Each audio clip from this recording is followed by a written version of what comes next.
Welcome to Sleepy Travel Stories. Tonight, let me take you on a journey to a faraway place. Close your eyes, relax, and let the world drift away. You know that feeling when you've been traveling for what feels like forever, and suddenly the landscape around you shifts into something so beautiful it takes your breath away. That's exactly what happens as our little van winds its way up the mountain road in central Bali, the engine humming a steady, comforting rhythm beneath us. The late afternoon sun filters through the windows, warming your shoulder as you lean against the glass, watching the world transform outside.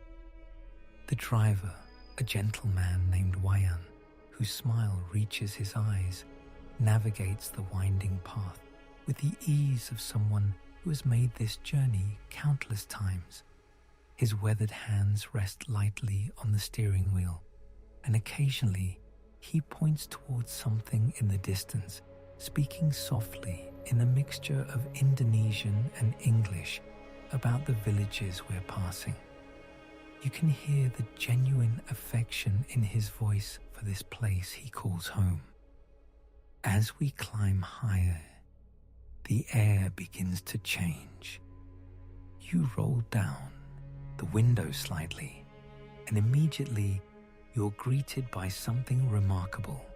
Air that feels different on your skin, cleaner somehow, carrying with it the green scent of growing things and fertile earth. There's a coolness to it that speaks of elevation and misty mornings, even though the sun still bathes everything in golden warmth. The road curves gently to the right, and suddenly Wayan slows the van to a crawl. "Look," he says simply, his voice filled with quiet pride. And when you turn your gaze to follow his pointing finger, you understand why people travel from across the world to witness what unfolds before you now. The famous rice terraces of Jatilui stretch out like an enormous green staircase, built for giants, each level catching and holding the afternoon light in its own perfect mirror of water and emerald rice shoots. But photographs, you realize now, could never have prepared you for this. The sheer scale takes your breath away, terrace after terrace, cascading down the mountainside like a living waterfall frozen in time. Some terraces are filled with water that reflects the sky so perfectly you might mistake them for fragments of heaven that have fallen to earth. Others are carpeted in young rice plants, their tender green shoots creating a color so vibrant it seems to glow from within. You step out of the van at a small viewing area, your feet finding purchase on the packed earth path. The ground feels solid and real beneath you, still warm from the day's sun. Around you, other travelers speak in hushed tones, as if raising their voices might somehow disturb the profound peace that seems to emanate from this place. The wooden viewing platform creaks gently under your weight as you move to the railing, the bamboo smooth and worn by countless hands that have gripped it in wonder just as you do now. The late afternoon light has begun its magical transformation, that special alchemy that happens only during golden hour. The sun, now lower in the sky, sends long rays slanting across the terraces, turning the water into mirrors of liquid gold and copper. Each terrace becomes its own small world, perfectly contained, yet part of something infinitely larger.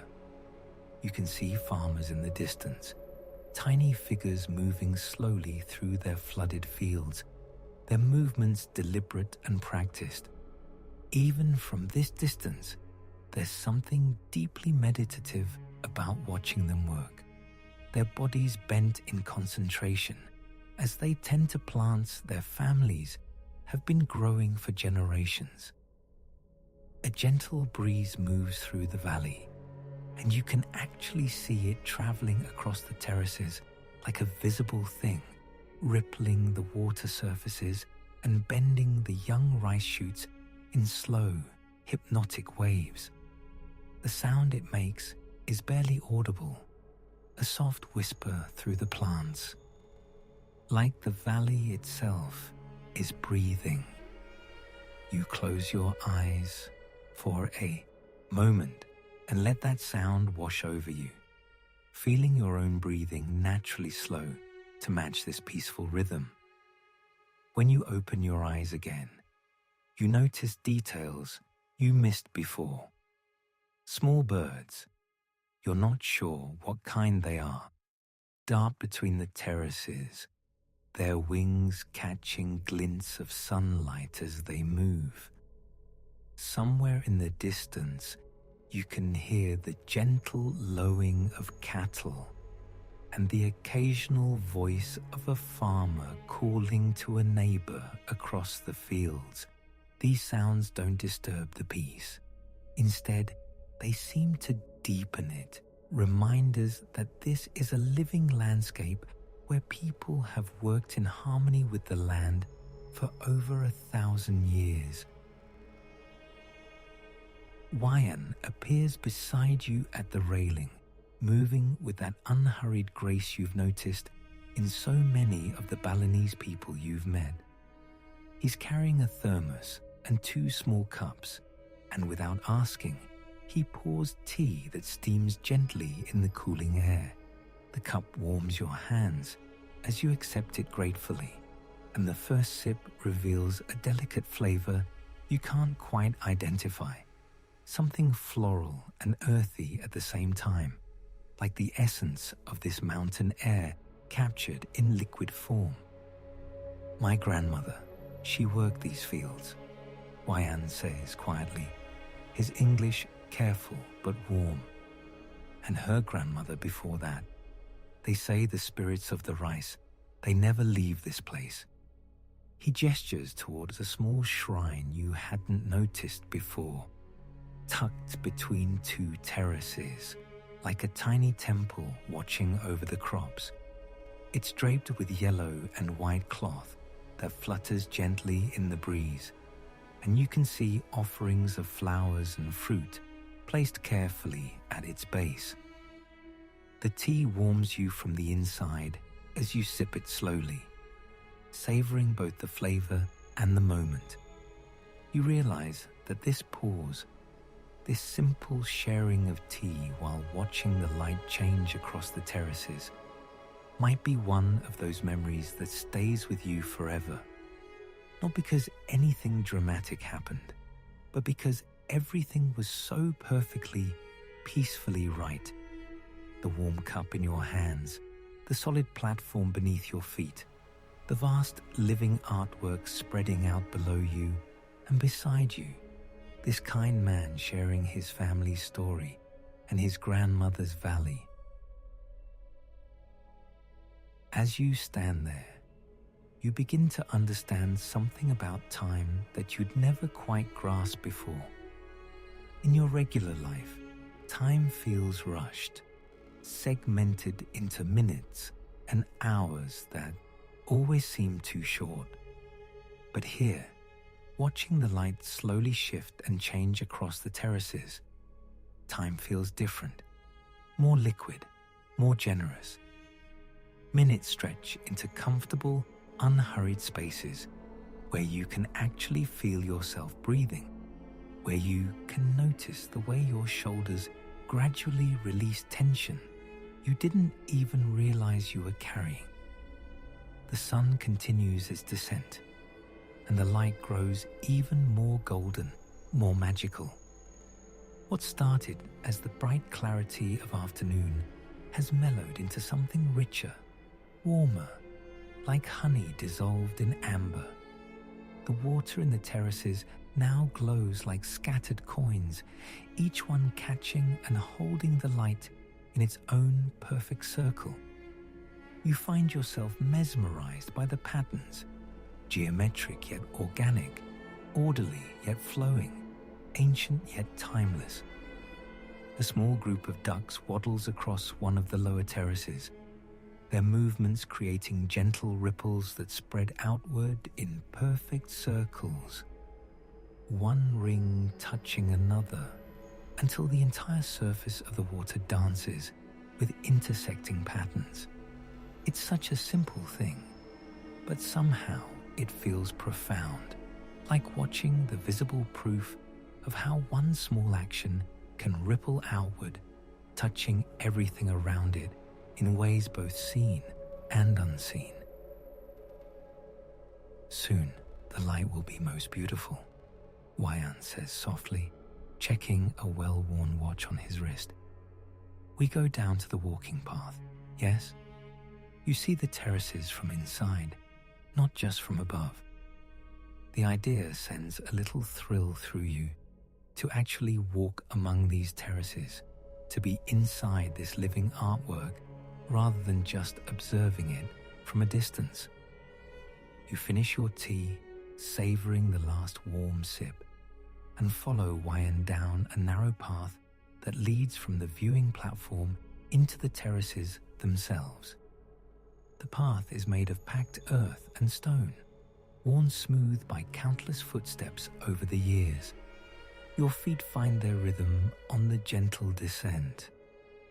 And with each step, you feel yourself moving deeper into this peaceful world, leaving behind whatever worries or urgencies you carried with you from the outside world.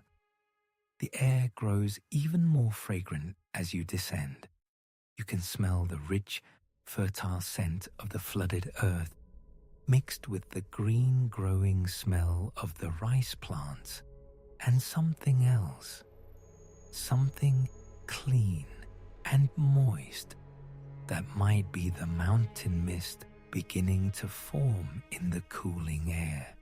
The path curves gently to the right, following the natural contours of the hillside, and as you move along it, you become aware of how perfectly it has been designed to work with the landscape rather than against it. Every turn feels inevitable, every gentle rise and dip seeming to flow as naturally as water finding its way downhill.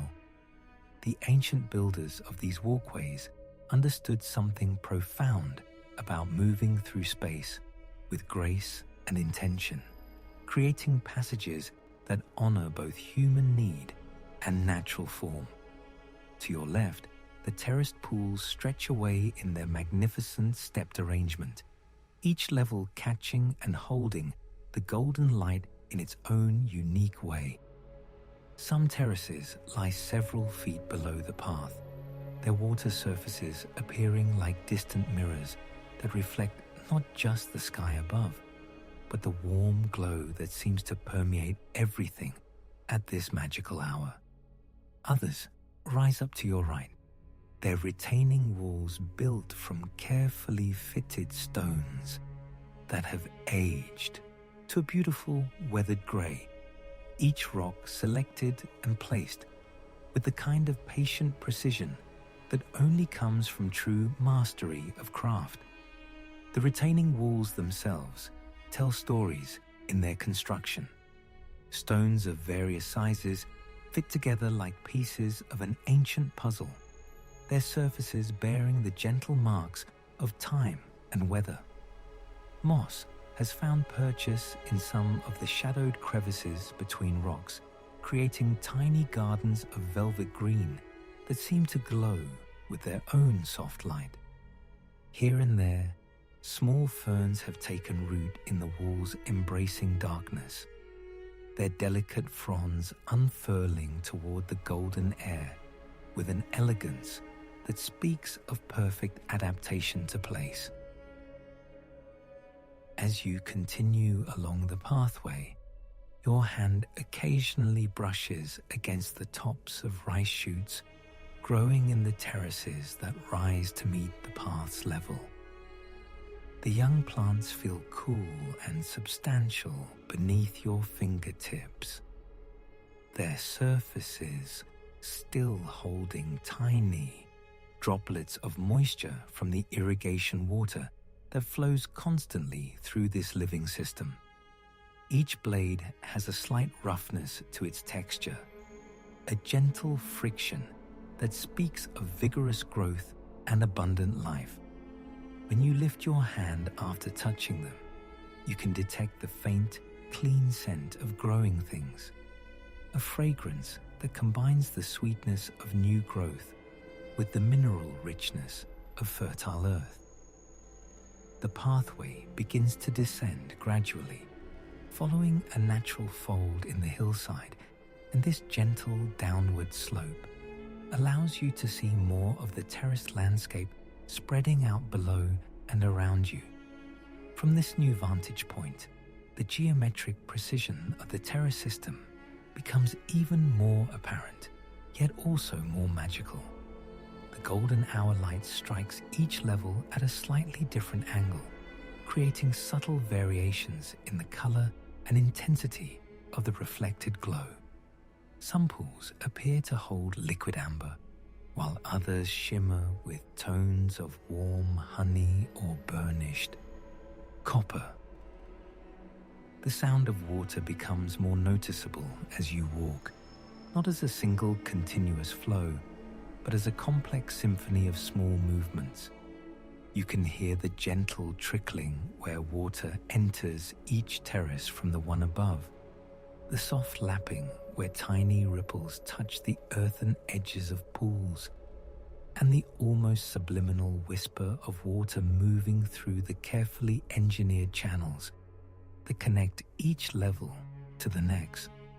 This aquatic music provides a constant, soothing backdrop to your peaceful progress along the ancient path. A wooden bridge appears ahead, spanning a slightly wider channel where water flows more vigorously between terrace levels. The bridge is simple and elegant, constructed from dark wood that has been weathered to a beautiful silvery grey by years of sun and gentle rain. Its planks feel solid and slightly warm beneath your feet, and the wood gives just slightly under your weight, flexing in a way that speaks of living material that has maintained its essential strength while yielding enough to work harmoniously with the forces of nature. Pausing for a moment at the center of the bridge, you can look down into the channel below, where water flows with quiet purpose toward the lower terraces.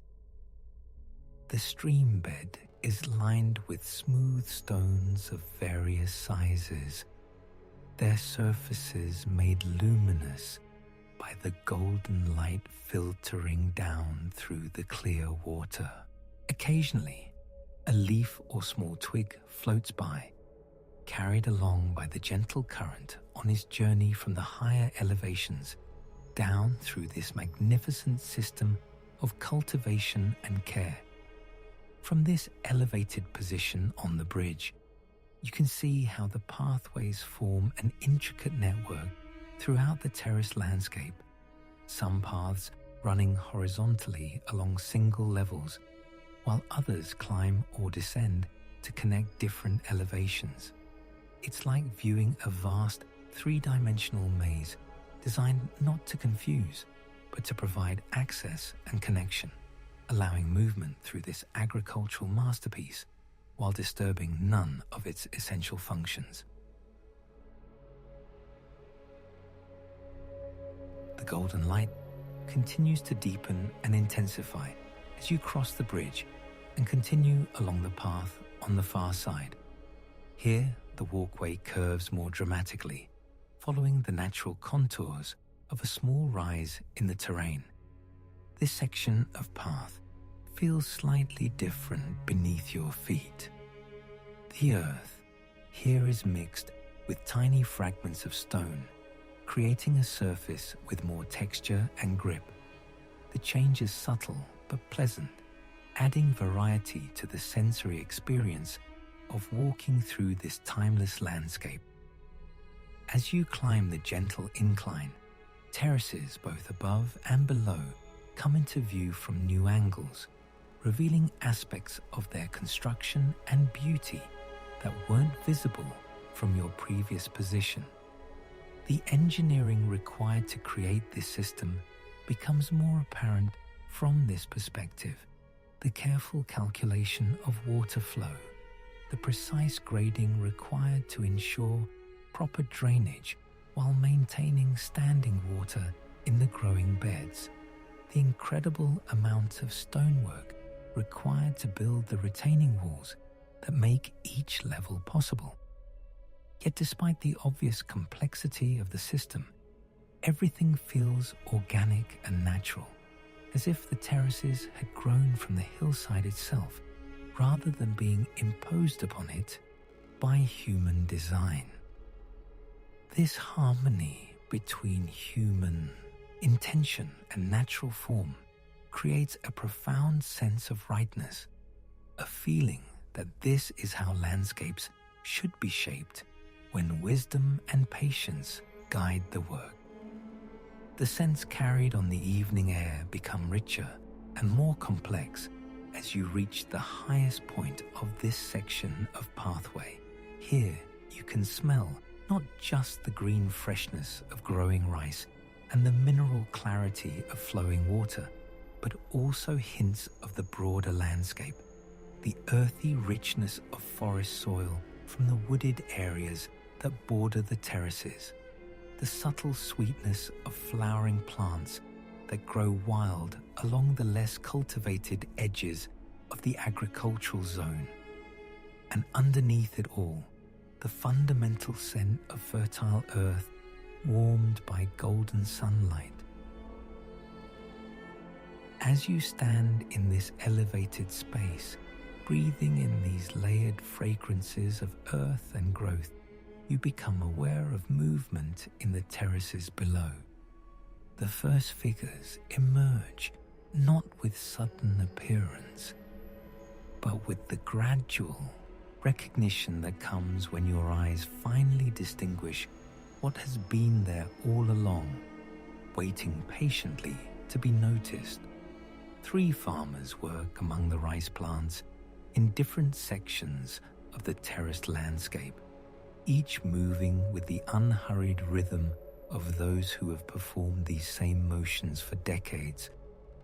The closest farmer works in a terrace, perhaps 30 meters down the slope from where you stand.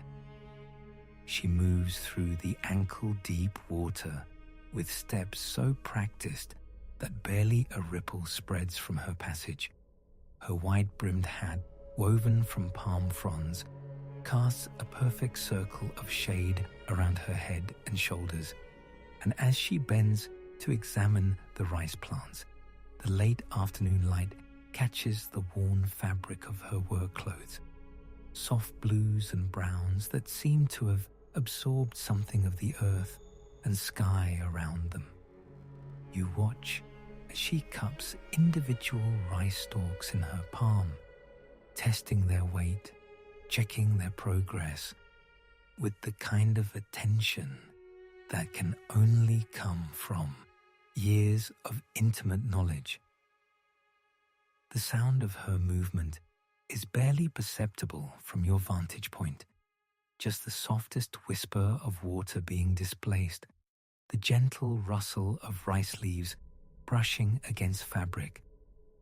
But there's something profoundly soothing about witnessing this quiet industry, this careful tending that connects present moment to countless generations of similar care.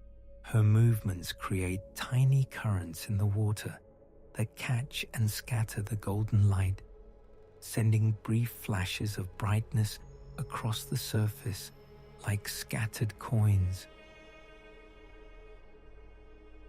Further down the hillside, in a terrace that curves around a natural depression in the landscape, You notice a man working alongside what appears to be his teenage son. They move in loose coordination, not speaking, but clearly aware of each other's position and progress. The older man carries a bamboo tool whose purpose becomes clear as you watch him use it to adjust the small channels that direct water flow between different sections of the terrace.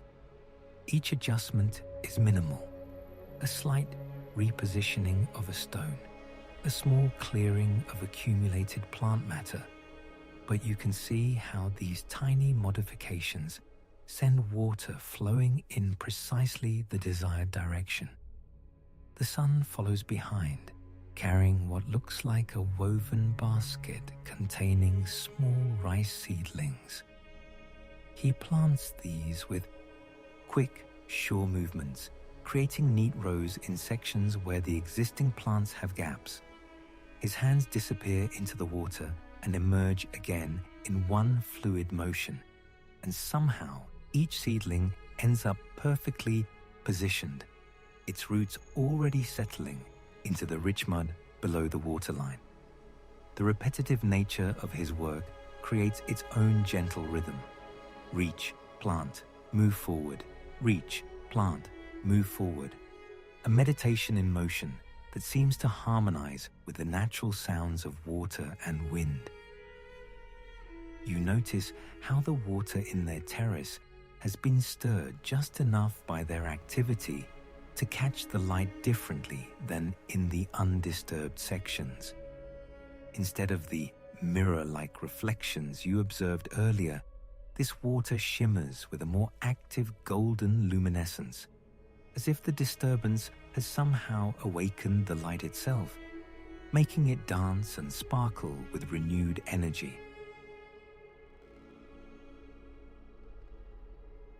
The third farmer works in a terrace that sits at an angle to catch the most direct rays of the declining sun. From your elevated position, you can see how the light transforms him into something almost mythical, a silhouette that seems to exist at the intersection of earth and sky. He's older than the others, his movements more deliberate, and he carries himself with the particular dignity of someone who has mastered his craft completely. You watch as he makes his way along the raised earthen wall that separates his terrace from the one below, occasionally stopping to examine the structural integrity of these barriers that hold back thousands of gallons of water. His hands, when he kneels to inspect or adjust something, move with the confidence of a craftsman who can work as much by feel as by sight. Sometimes he scoops up a handful of the mud from the terrace wall, testing its consistency, adding a bit more here, smoothing a section there. These walls, you realize, are not permanent structures, but living boundaries that require constant attention, constant small adjustments to maintain their strength and effectiveness. The sound of his work occasionally drifts up to where you stand. The soft pat of hands shaping mud, the gentle splash when he rinses his palms in the terrace water, the whisper of fabric as he shifts position along the wall. These sounds blend so naturally with the ambient music of the place that they seem less like human activity and more like another voice in the ongoing conversation between water, earth, and air. As you continue to observe these three farmers, you begin to understand that what you're witnessing is far more complex than simple agriculture. Each person is engaged in an intricate dance with the landscape itself, reading the subtle signs that indicate what each section of rice needs, responding to minute changes in water level, plant health, and soil condition that would be invisible to an untrained eye. Their work is simultaneously ancient and immediate, following patterns established over centuries while adapting moment by moment to the unique conditions of this particular afternoon. The woman in the nearest terrace has moved to a different section now, and you can see that she's harvesting not the entire crop, but specific plants that have reached perfect ripeness, while others around them continue to mature. Her selective picking creates an irregular pattern in the terrace, like natural clearings in a forest where individual trees have been carefully chosen for removal. Each cut is made with a small, curved blade that flashes briefly in the sunlight before disappearing back into her palm. The father and son have progressed to a new area where their work involves something different entirely. They appear to be preparing a section for planting, working the soil beneath the water with long-handled tools that stir the mud into exactly the right consistency for new seedlings. The water in this area has become temporarily cloudy with suspended earth, creating an entirely different visual texture that nevertheless catches and holds the golden light in its own unique way. From your elevated position, you can see patterns in their work that probably aren't visible to the farmers themselves. The way their individual activities complement each other across the broader landscape, creating a rhythm of cultivation that spans multiple terraces and multiple stages of growth. Some sections are being planted, others tended, still others harvested, and the overall effect is of a living system in perfect balance, each part supporting and supported by all the others. The light continues to deepen as the afternoon progresses, and the quality of illumination on the farmer's work grows ever more magical. Droplets of water thrown up by their movements catch the light like tiny lanterns before falling back to rejoin the larger body of water in each terrace. The wet surfaces of their tools gleam with golden highlights, and even their movements seem to gain an extra quality of grace in this forgiving, beautifying light. You become aware that this scene has probably played out in similar form thousands of times before. Different farmers perhaps, but the same essential activities, the same careful attention to the needs of rice and water and earth, the same integration of human purpose with natural systems. There's something deeply reassuring about witnessing this continuity, this proof that some things persist not through force or dramatic effort, but through quiet consistency, through the accumulation of countless small acts of care. The sounds of the farmer's work blend seamlessly with the other voices of the terraced landscape. Water continues its gentle murmur through channels and spillways. Rice leaves whisper together in the light breeze, and occasionally a bird calls from somewhere in the distance. But now these familiar sounds are joined by the soft percussion of human activity, the pat of hands in mud, the gentle splash of tools entering water, the rustle of plants being moved aside for closer examination. You realize that you could remain in this spot for hours, simply watching this quiet industry unfold in the golden light. There's something hypnotic about the farmer's movements, something that seems to slow your own internal rhythms, until you find yourself breathing in time with their work, feeling your heartbeat settle into the same unhurried pace that governs their ancient, essential tasks. The terraces around them glow with accumulated sunlight, and the air continues to carry those layered scents of water, earth, and growing things, now joined by the subtle additions of human presence. Not intrusive, but harmonious, another natural element in this carefully balanced world. This harmonious presence draws you deeper into the terraces, following paths that trace alongside channels of water as they wind their way between the emerald steps. The farmers acknowledge your passage with gentle nods, their weathered faces creased by decades of sun and work, eyes that hold the quiet contentment of those who understand the land intimately. Their movements continue that same measured rhythm as you pass, never hurried, each gesture economical and purposeful. The water beside you murmurs its constant story, a sound that becomes your guide as you begin to understand how these channels form the true arteries of this place, carrying more than just moisture from level to level. The irrigation channel you're following has been carved with such precision that the water moves at exactly the right pace, never rushing, never stagnant. Its surface catches fragments of the golden light filtering through the late afternoon air, creating tiny mirrors that flash and dim as the liquid flows.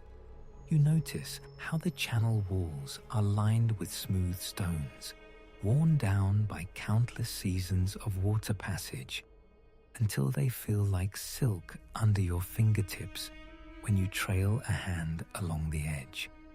The temperature of this stone is pleasantly cool, holding just enough of the Earth's natural chill to provide contrast against the warm air that surrounds you. As you walk beside this sacred waterway, you begin to notice the intricate system of gates and weirs that control the flow. These small wooden barriers can be adjusted to direct water into different sections of the terraces, and you watch as one farmer reaches into the channel with practiced ease, shifting a piece of bamboo that changes the water's direction entirely. The adjustment is subtle, almost imperceptible, but you can hear how the sound changes as the flow divides, sending part of itself into a side channel that feeds terraces on the slope above. This redirection happens with such fluid grace that it seems like the water itself decided to change course, though you recognize the deep knowledge required to manage these flows so seamlessly. The path curves, following the natural contours of the hillside, and the channel beside you begins to descend through a series of small waterfalls. Each drop is only a few inches high, but together they create a cascade of gentle music as the water tumbles from one level to the next. You pause at each of these miniature falls, watching how the water catches the light as it drops, how it forms brief pools before spilling over the next stone lip. The sound is distinctly different from the steady murmur of the flowing channel. More animated, more musical, like nature's own wind chimes responding to the constant gentle breeze. The scent of the water carries something beyond mere freshness. There's a mineral quality that speaks of the mountain springs where this journey began, a coolness that suggests deep underground passages and ancient rock formations. But there are also subtle organic notes, the green smell of algae and water plants, the earthiness of sediment, the faintest hint of the rice plants it nourishes. This water has traveled through multiple ecosystems before reaching these terraces, and its scent tells the story of that journey with each breath you take as you walk beside it. Your feet find their rhythm on the narrow earthen path that borders the channel. The ground here has been compressed by generations of footsteps into a surface that provides perfect traction without being hard or unforgiving. Occasionally, you pass over small wooden bridges that span wider sections of the waterway, and the hollow sound of your footsteps on these planks creates a brief percussion that harmonizes with the water's constant song before returning to the softer whisper of earth beneath your steps. The channel leads you through a grove of coconut palms whose tall trunks create natural columns alongside the water. Their fronds rustle high above, creating a canopy that filters the golden light into shifting patterns on the water's surface. Here the temperature drops several degrees, and you feel the coolness rise from the combination of shade and flowing water, creating a microclimate that wraps around you like the most gentle air conditioning.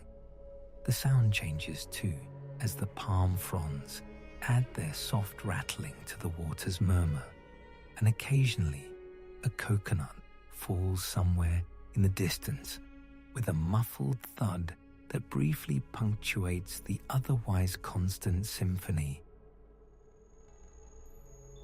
You notice how different birds are attracted to these water channels. Small brown birds with quick movements dart along the water's edge, occasionally dipping their beaks for a drink before flitting to the reeds that grow in the shallower sections. A brilliant blue kingfisher sits motionless on a bamboo gate, its reflection creating a perfect double in the still water of a holding pool. When it finally moves, diving with incredible speed to catch something beneath the surface, the splash sends concentric circles across the pool, distorting and multiplying its image until the water settles back into mirror-like calm. The waterway you're following begins to branch into multiple smaller channels, each one destined for different sections of the terrace system. At this junction point, there's a small shrine built into the hillside, its weathered stone carved with figures whose details have been softened by decades of weather into gentle, almost abstract forms. Fresh offerings of rice and flowers have been placed at the shrine's base, their colors bright against the aged stone. The water seems to flow more quietly here, as if acknowledging the sacred nature of this place where human intention and natural force are formally recognized as partners in the endless cycle of growth and sustenance. You sit on a smooth stone beside the shrine, feeling its sun-warmed surface through your clothing, while your feet rest on the cooler earth. From this vantage point, you can see how the water divides, each channel carrying its portion of the flow to different levels of the terraces below.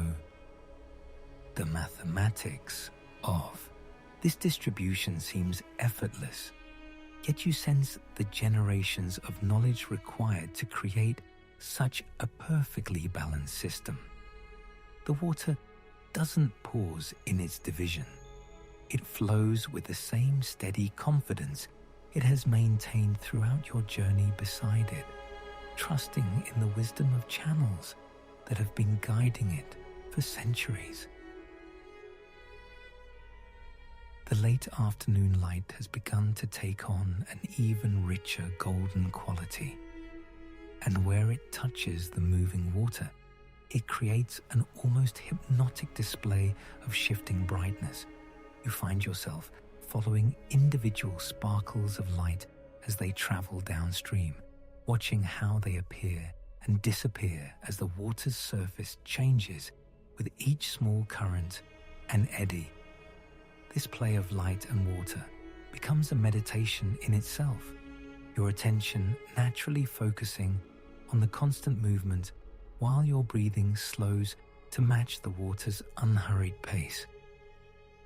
A gentle breeze moves up the valley, carrying with it the sense of the various levels of the terrace system, the green freshness of young rice shoots, the richer earthiness of recently flooded fields, the floral notes from fruit trees scattered throughout the landscape.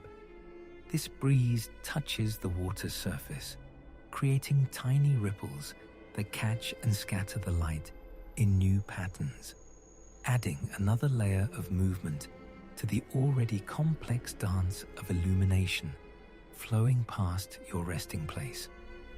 The sound of the water, dividing and flowing through its various channels, creates a complex harmony that seems to shift subtly as your attention moves from one stream to another.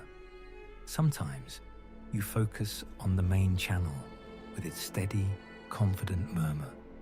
Other times, your ear is drawn to one of the smaller offshoots with their higher-pitched babbling as they navigate narrower passages and steeper descents. Occasionally, you hear the distant sound of water dropping into a terrace pool, a soft splash followed by the gentle lapping as the new water settles into its designated growing space. As you rise from your resting place beside the shrine, you choose to follow one of the smaller channels as it winds its way toward a cluster of terraces that step down the hillside in perfect graduated intervals. This waterway is more intimate than the main channel, narrow enough that you could easily step across it, but carrying the same purposeful energy as its larger parent. The path beside it is just wide enough for your feet, requiring a more mindful attention to your steps that naturally slows your pace and deepens your awareness of each moment of movement through this landscape. The smaller channel leads you through a section where the terraces are particularly narrow, each level only a few feet wide, but stretching horizontally across the slope like natural shelves carved into the earth. The water drops from one level to the next through carefully positioned gaps in the terrace walls, creating a series of small pools and flows that you follow like beads on a string. Each pool has its own character, some deeper and more reflective, others shallow and active with gentle currents that keep the surface in constant subtle motion. The soft murmur of water continues to guide you along this particular terrace level, where the narrow earthen walls seem to hold secrets within their weathered surfaces. As you follow the gentle flow, the path begins to curve slightly, wrapping around the natural contours of the hillside, and ahead you notice something that draws your attention with quiet anticipation. A grove of bamboo that rises from the edge of the terraces like ancient sentinels marking a threshold between the cultivated rice fields and the wilder edges of the landscape. The bamboo grove stands perhaps 30 feet tall, the slender trunks emerging from a natural depression where rainwater has collected over countless seasons, creating the perfect conditions for this elegant cluster to flourish. From your position on the terrace, you can see how the bamboo creates its own microclimate, the dense canopy filtering the golden evening light into shifting patterns that dance across the water below. The individual stalks vary in thickness, some as slender as your wrist, others robust and substantial, their surfaces marked by the characteristic joints that divide each trunk into segments like nature's own architectural blueprint. As you move closer, drawn by the subtle magnetism of this grove, you begin to hear what gives this place its magic. The bamboo speaks in whispers, not the dramatic creaking you might expect from larger trees, but something far more intimate and musical. The hollow chambers within each stalk act as resonating tubes, and the gentle evening breeze moving through them creates the softest of wind chimes, a percussion so delicate it seems to emerge from the air itself, rather than any physical source. The sound draws you to pause at the edge of the grove, where a natural opening between two larger bamboo clumps creates an invitation to step closer. Here, the golden hour light filters through layers of leaves in a way that transforms the very air into something tangible, as if you're moving through curtains of warm honey that catch and hold the sunlight before releasing it in gentle waves. The temperature within the grove is noticeably different, cooler and more humid, with a freshness that speaks of protected spaces where moisture lingers and the earth remains soft and rich. Your feet find a narrow path that winds between the bamboo stalks, probably worn by small animals over time rather than human passage. The ground here is carpeted with fallen bamboo leaves, long, narrow shapes that have dried to a pale gold, creating a surface that rustles quietly under your steps with a sound like distant rainfall. Each step releases a faint, earthy fragrance, the scent of decomposing leaves mixed with the green freshness of living bamboo and the underlying mineral smell of the moist earth. The further you venture into the grove, the more complex the acoustic environment becomes. Individual bamboo stalks respond differently to the breeze, the younger, more flexible ones creating higher, more musical tones, while the older, more established trunks contribute deeper resonances that you feel as much as hear. Some stalks rub gently against their neighbors when the wind shifts direction, producing a soft friction that adds texture to the grove's ongoing symphony. It's as if you've stepped inside a living instrument, surrounded by music that plays itself according to the rhythms of air and earth. You find yourself naturally slowing your pace, allowing your breathing to synchronize with the gentle rhythm of the grove's whispers. Here, among these graceful stalks, time seems to operate by different rules entirely. The urgency of any external world fades into irrelevance as your attention becomes absorbed by the immediate sensory richness that surrounds you. You notice how the bamboo leaves create constantly shifting patterns of shadow and light on your skin, how the air temperature varies subtly as you move between more open areas and the denser sections where the canopy closes more completely overhead.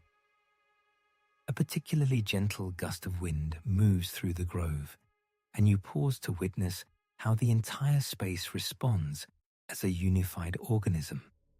The taller stalks sway with graceful arcs, their movements creating ripple effects that travel through the grove like gentle waves across a pond. The leaves rustle in cascades of soft sound, and the hollow bamboo chambers contribute their own harmonic variations to the momentary crescendo. Then, as the wind subsides, everything gradually returns to its baseline whisper, leaving you with the impression that you've just witnessed a form of natural breathing, the grove expanding and contracting with the rhythm of the evening air. The quality of light continues to evolve as you stand among the bamboo, the sun's angle shifting just enough to change how the golden rays penetrate the grove's natural ceiling.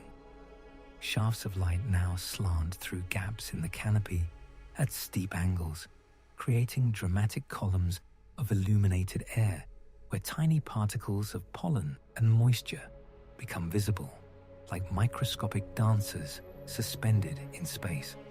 These light beams shift and change as the bamboo moves, appearing and disappearing in a slow, meditative dance that seems choreographed by unseen hands. You discover a small clearing within the grove, roughly circular, where the bamboo stalks form a natural amphitheater around a patch of soft earth. Here, the Tarte acoustic properties become even more pronounced. Sounds seem to gather and resonate, creating the sensation that you're sitting within a living concert hall. The clearing is just large enough for you to stand comfortably at its center, arms outstretched, without quite reaching the nearest bamboo stalks. The ground beneath your feet is soft and slightly springy, cushioned by years of accumulated leaf litter that has decomposed into a rich, dark soil. From this central position, you can observe how each section of the grove contributes its own voice to the overall chorus. To your left, a cluster of younger bamboo creates light, almost crystalline tones when the breeze passes through. Directly ahead, a group of mature stalks produces deeper, more resonant sounds that seem to come from somewhere deep within the earth itself. Behind you, where the grove edges back toward the rice terraces, the bamboo grows less densely, allowing more air movement and creating a section where the sounds are more sporadic and conversational, like fragments of an overheard dialogue in a language you don't quite understand but somehow find deeply familiar. The temperature in this clearing holds a perfect balance, warm enough from the filtered sunlight to feel embraced and comforted, but cool enough from the bamboo's natural air conditioning to feel refreshed and alert. Your skin registers these subtle variations as you turn slowly in place, noticing how the warmth and coolness shift across your face and hands like invisible weather patterns contained within this small, protected space. As you settle into stillness within the clearing, your awareness expands to encompass layers of detail that weren't immediately apparent.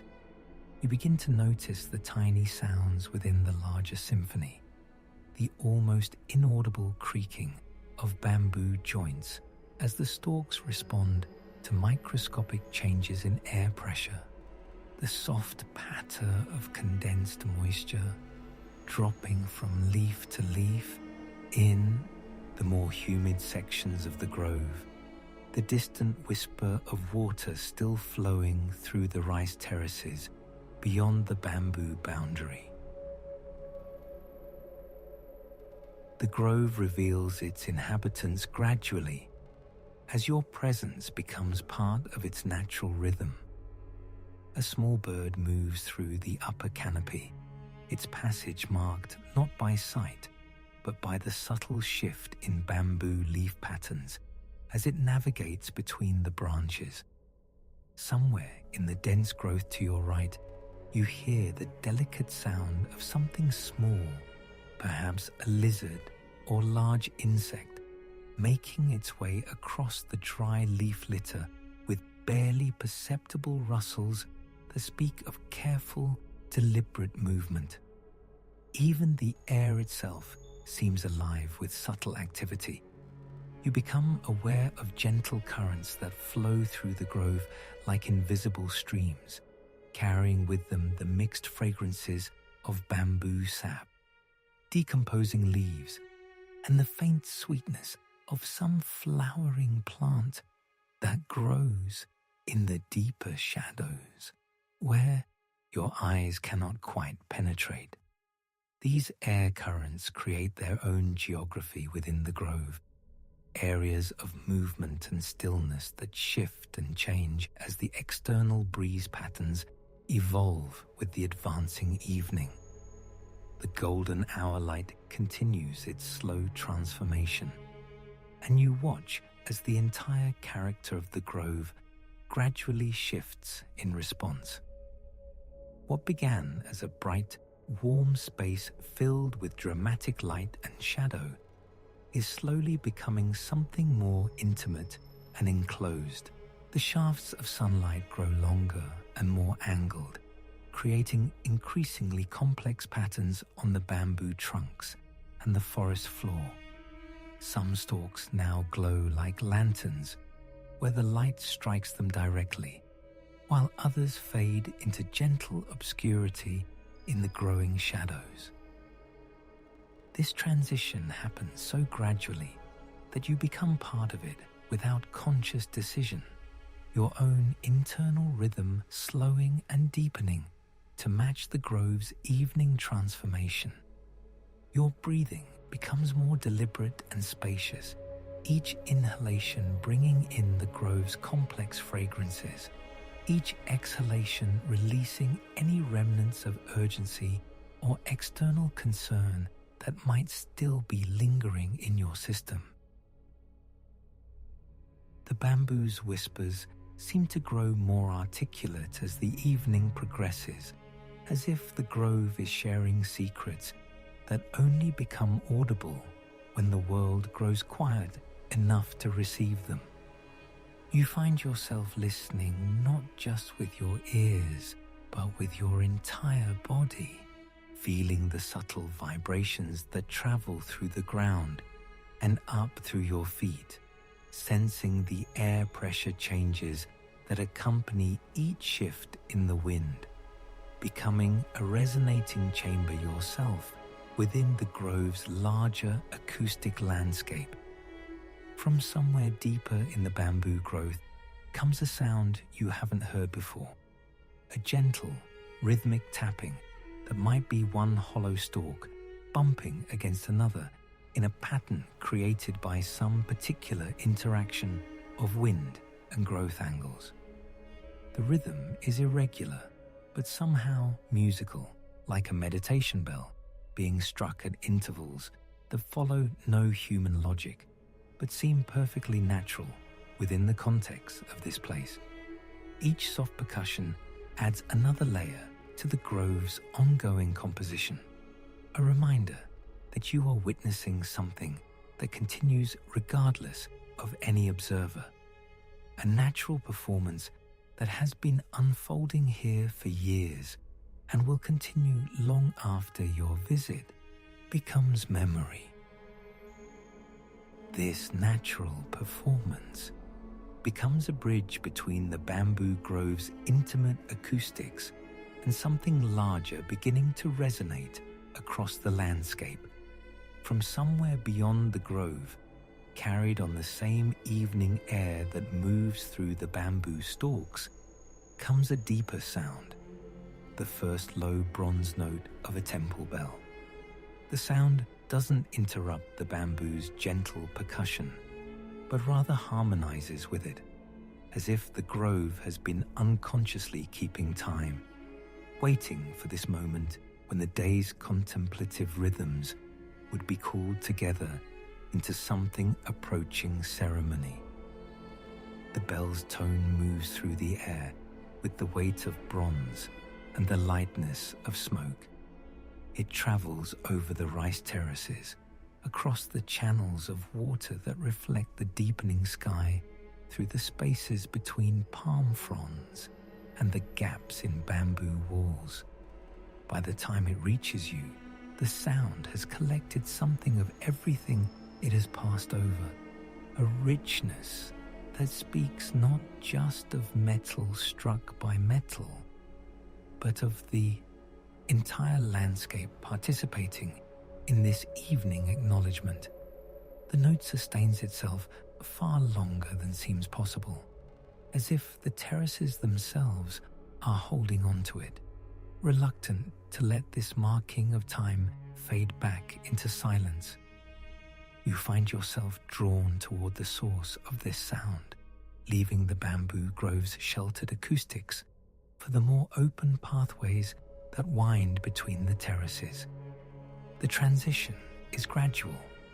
First, the bamboo stalks become more scattered, their density thinning until they stand like individual sentinels rather than a continuous grove.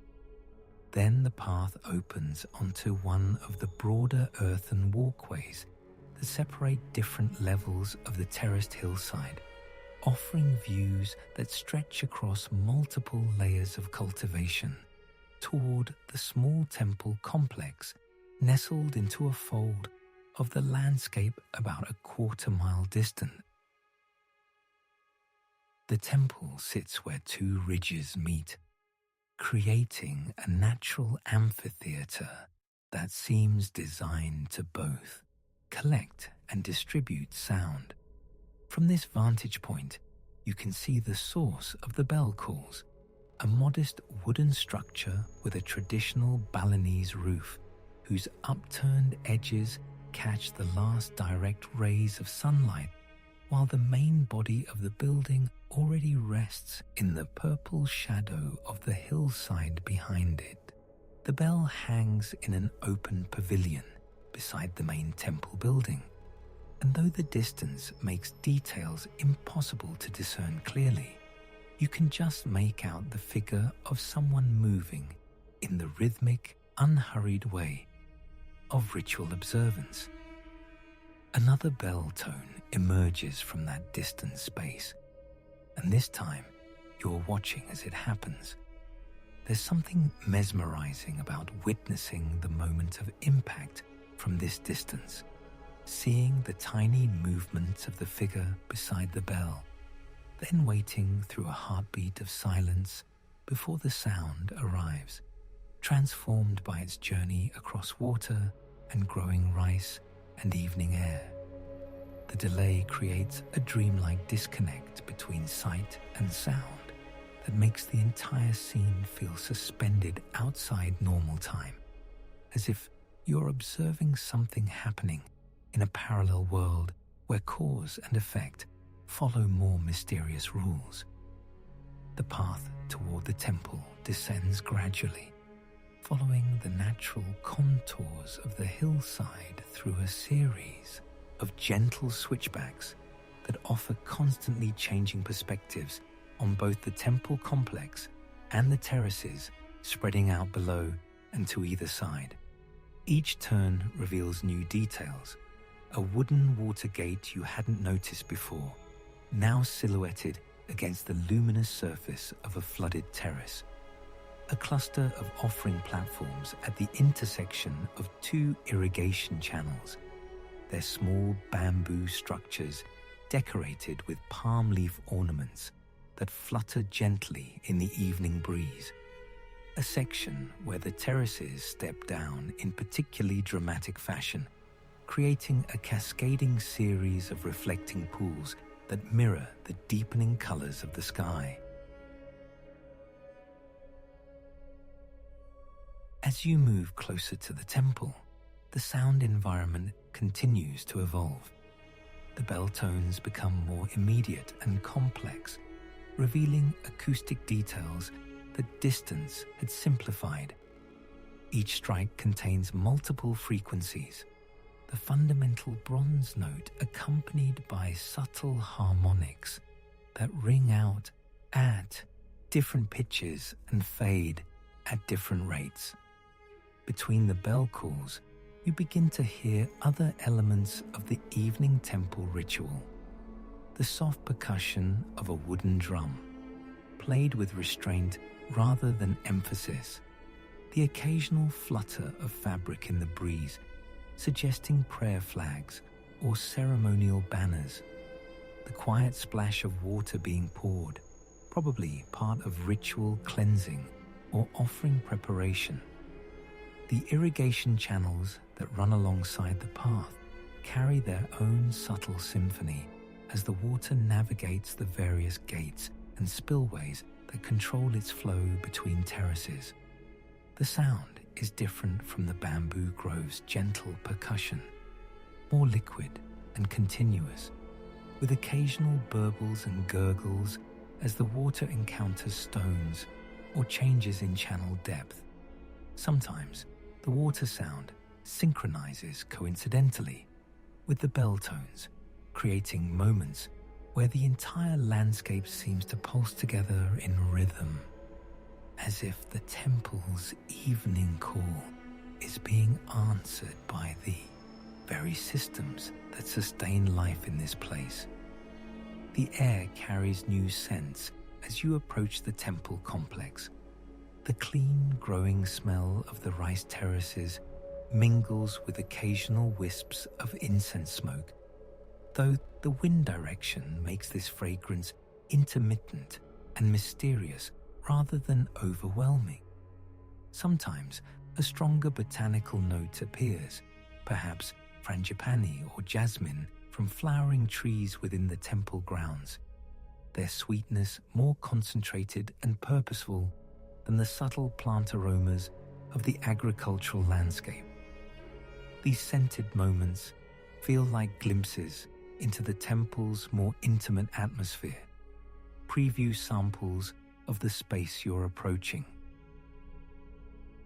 The light continues its gradual transformation as you walk, the golden hour slowly deepening toward the more complex illumination that comes just before sunset. The temple buildings, now only a few hundred yards ahead, seem to exist in their own microclimate of color and shadow. The wooden structures glow with warm, reflected light from their western faces, while their eastern sides already hold the cooler, more mysterious tones of approaching evening. The bell pavilion, open on all sides, creates interesting plays of light and shadow as the late sun streams through its open-work structure, casting intricate geometric patterns on the ground around it. From this closer vantage point, you can see more details of the temple's integration with its landscape setting. The complex doesn't dominate the hillside, but rather nestles into it, the buildings positioned to work with rather than against the natural topography. Gardens and courtyard areas seem to flow seamlessly into the surrounding agricultural terraces, with no clear boundary marking where the sacred space ends and the working landscape begins. This integration feels intentional rather than accidental, as if the temple has grown from this particular place rather than being imposed upon it. Another bell tone rings out, closer now and more immediate in its impact. The sound doesn't echo in the traditional sense, but rather seems to disperse across the landscape in waves, touching different surfaces and spaces at slightly different moments. You can hear it reflect off the water in the terraces, reverberate gently against the wooden temple structures, and eventually fade into the growing chorus of evening sounds. Insects beginning their twilight songs, the rustle of settling birds, the occasional distant lowing of cattle being brought in for the night from pastures higher up the hillside. The path you're following converges with several others as it approaches the temple grounds, creating a small network of walkways that serve both the practical needs of the local farming community and the spiritual requirements of temple visitors. These paths are worn smooth by generations of use, their surfaces packed earth mixed with occasional stones that provide stability in wet weather. The walking is easy and meditative, requiring just enough attention to foot placement to keep your mind gently anchored in physical awareness while allowing consciousness to expand into the increasingly rich sensory environment surrounding the temple complex. As you draw nearer to the temple entrance, the bell calls seem to be following some internal schedule known only to the person creating them. The intervals between strikes vary. Sometimes, too, calls follow closely together. Other times, several minutes pass in contemplative silence, broken only by the background symphony of water, evening birds, and gentle wind through the various trees and bamboo stands that dot the temple grounds. This irregular timing creates a sense of organic ritual rather than mechanical routine, as if the bell ringer is responding to subtle cues from the landscape itself, marking moments when the light shifts in a particular way or the wind carries a certain combination of scents. The approaching temple complex represents a deepening into this day's contemplative journey, a movement from the individual meditation of walking among the terraces towards something more communal and ceremonial. Yet even as you approach this more formal spiritual space, the transition feels natural rather than jarring, another organic development in an afternoon and evening that has been unfolding according to rhythms older and more patient than those of ordinary time. This sacred space unfolds before you like a living manuscript written in stone and vegetation, each level of the temple complex revealing new chapters of ancient wisdom carved into the hillside itself. The steps beneath your feet are worn smooth by countless pilgrims who have made this same journey toward the upper terraces, their surfaces still warm from the day's accumulated sunlight, even as shadows begin to pool in the deeper recesses between carved balustrades. Your hand trails along the weathered stone railing, feeling the subtle undulations where generations of palms have polished the volcanic rock into something approaching silk. The golden hour has reached that perfect crescendo where every surface seems to possess its own internal luminosity, and nowhere is this more evident than here among these graduated platforms of emerald and stone.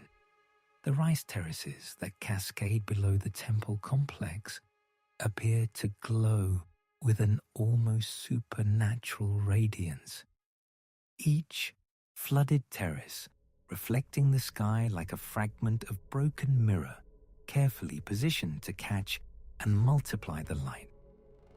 Water moves between these levels in thin ribbons of liquid amber, creating a gentle percussion that harmonizes with the deeper temple bells, resonating from somewhere higher up the mountainside. You pause on a wider platform, allowing your breathing to settle into rhythm with the evening's unhurried cadence. From this vantage point, the geometric precision of the terraces creates an almost dizzying optical effect as your eye follows the curved lines from one level to the next, each contour following the natural topology of the hillside while simultaneously imposing a human order that somehow enhances rather than conflicts with the landscape's inherent beauty. The young rice plants seem to shimmer with each breath of wind, creating waves of movement that ripple outward like visual music. A small shrine nestled into an alcove beside the stairs catches your attention. Its offering bowl filled with frangipani petals that have begun to curl at their edges, releasing a concentrated sweetness into the air that mingles with the earthier sense of wet soil and growing things. Someone has recently lit incense here, and the thin stream of aromatic smoke rises straight up in the still air before dispersing into invisible threads that seem to carry with them whispered prayers and quiet intentions. The stones of the temple complex tell their own story through color and texture, ranging from the deep charcoal of the oldest foundations to the lighter gray of more recent repairs, creating a subtle patchwork that speaks of continuity and renewal spanning centuries. Moss has claimed the most sheltered corners, adding touches of velvet green that seem to glow with their own inner light when caught by the slanting rays of the setting sun. Your fingers explore these textural variations as you continue your ascent, each surface offering its own particular response to touch. The sound environment here possesses layers that reveal themselves gradually to attentive listening. Beyond the obvious melody of water moving through the irrigation channels, there's the almost subliminal percussion of insects beginning their evening chorus, the occasional rustle of small lizards moving through the foliage that decorates the temple's margins, and the distant lowing of water buffalo, making their way home along paths invisible from your current position, but whose presence adds to the sense of this landscape as a living, working ecosystem rather than merely a scenic vista. As you reach another platform, the perspective shifts dramatically, revealing new sections of the terraced landscape that had been hidden by the angle of your previous position. These newly visible terraces stretch away toward distant ridges, their surfaces catching the light at slightly different angles depending on their orientation to the sun, creating a complex pattern of illumination that seems to pulse gently as clouds move across the sky above. Some terraces appear almost silver in the light, while others glow with warm gold or deep emerald, depending on the depth of water they hold and the maturity of the rice plants growing within them. The temperature here carries the accumulated warmth of stone heated throughout the day, but with an underlying coolness that hints at the evening to come. This thermal complexity creates subtle air currents that seem to carry information from different elevations and orientations, bringing you the green scent of the terraces below, the drier warmth of sun-heated stone, and the cooler, more complex aromas from the forested areas that crown the higher peaks. Each breath delivers this atmospheric complexity like a gentle massage for the nervous system. A butterfly lands briefly on the stone beside you, its wings carrying an iridescent pattern that seems to contain all the colors present in the surrounding landscape, compressed into living art. When it departs, rising and falling in that distinctive pattern that seems to mirror the contours of the terraces themselves, it leaves behind a moment of perfect stillness that feels like a gift from the mountain itself, a reminder that beauty often appears most vividly in those moments when we're not actively seeking it.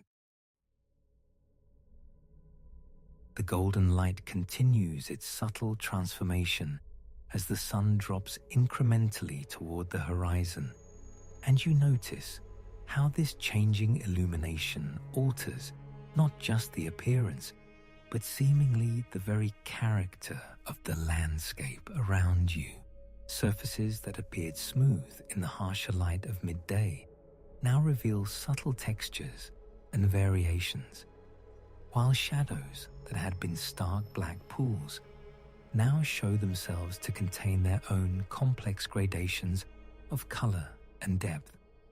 This is the hour when the landscape reveals its secrets, when the interplay of light and shadow creates temporary sculptures that exist for minutes or even seconds before dissolving into new configurations. Your own shadow has grown long now, stretching down the stone steps behind you like a dark companion following your progress up the temple's ascending levels. The sight of this shadow creates an interesting doubling of awareness, allowing you to see yourself as part of this ancient scene while simultaneously experiencing it from within. This dual perspective adds richness to the contemplative quality of the moment, creating space for both immediate sensory experience and the broader reflection that comes with recognizing yourself as a temporary visitor in a landscape that has welcomed countless others across the centuries. The sound of voices drifts up from somewhere in the terraces below, speaking in the melodic cadences of Balinese conversation, punctuated by occasional laughter. Though the words remain indistinct at this distance, the tone carries clearly, adding a human warmth to the scene that complements, rather than disrupts, its peaceful character. These voices serve as a reminder that this landscape, for all its transcendent beauty, remains a working environment where families have made their living and built their lives for generations beyond counting. As you settle onto a stone bench carved into the temple's architecture, the view that spreads before you seems to encompass not just the physical landscape, but something approaching a complete philosophy of the relationship between human activity and natural systems. The terraces represent such a perfect marriage of practical necessity and aesthetic consideration that they transcend the usual categories, becoming something that is simultaneously agricultural infrastructure, environmental art, and spiritual teaching, all contained within the same flowing forms. The bench itself carries the warmth of the day's accumulated sunshine, and its surface has been worn to a smoothness that speaks of countless others who have paused in this same spot to absorb this same view. Your hands rest naturally on the stone's warm surface, while your eyes trace the intricate patterns created by the intersection of water, earth, and carefully tended vegetation stretching away toward the distant mountains. The scene possesses a completeness that seems to require nothing additional, a sense of rightness that feels like coming home to a place you've never been before. From this elevated position, the play of light across the water-filled terraces creates an ever-shifting display that seems choreographed by forces beyond human understanding, yet perfectly accessible to human appreciation. Each terrace serves as both mirror and canvas, reflecting the sky while simultaneously displaying the unique characteristics of its own particular microenvironment. The result is a landscape that seems to exist simultaneously in the terrestrial and celestial realms, grounded in practical agricultural reality, yet transcendent in its visual and emotional impact. The evening air carries with it the promise of the night to come, a subtle shift in temperature and humidity that your skin registers even before your conscious mind recognizes the change. This atmospheric transition seems to encourage a corresponding internal shift, an invitation to move from the more active appreciation of walking and climbing toward the receptive contemplation that the approaching evening hours seem to call forth naturally from both landscape and observer alike. You find yourself drawn toward the sound of stillness itself, if such a thing can be said to exist, the particular quality of silence that emanates from water when it has settled into perfect calm. The terrace pools ahead have transformed in these final minutes before sunset into something resembling mirrors that nature herself has polished and positioned with the patience of centuries. Each flooded field stretches like a sheet of glass, so perfectly still that the boundary between water and sky begins to dissolve in the most subtle and mesmerizing way. Your footsteps slow naturally as you approach the edge of the first pool, instinctively understanding that sudden movements might disturb this delicate equilibrium. The wooden walkway beneath your feet, worn smooth by countless seasons of farmers and visitors alike, creaks softly with each step, not an intrusion, but rather a gentle announcement of your presence to this sacred evening theatre. The sound seems to be absorbed immediately by the vast openness around you, as if the landscape itself is listening with the focused attention of a meditation master.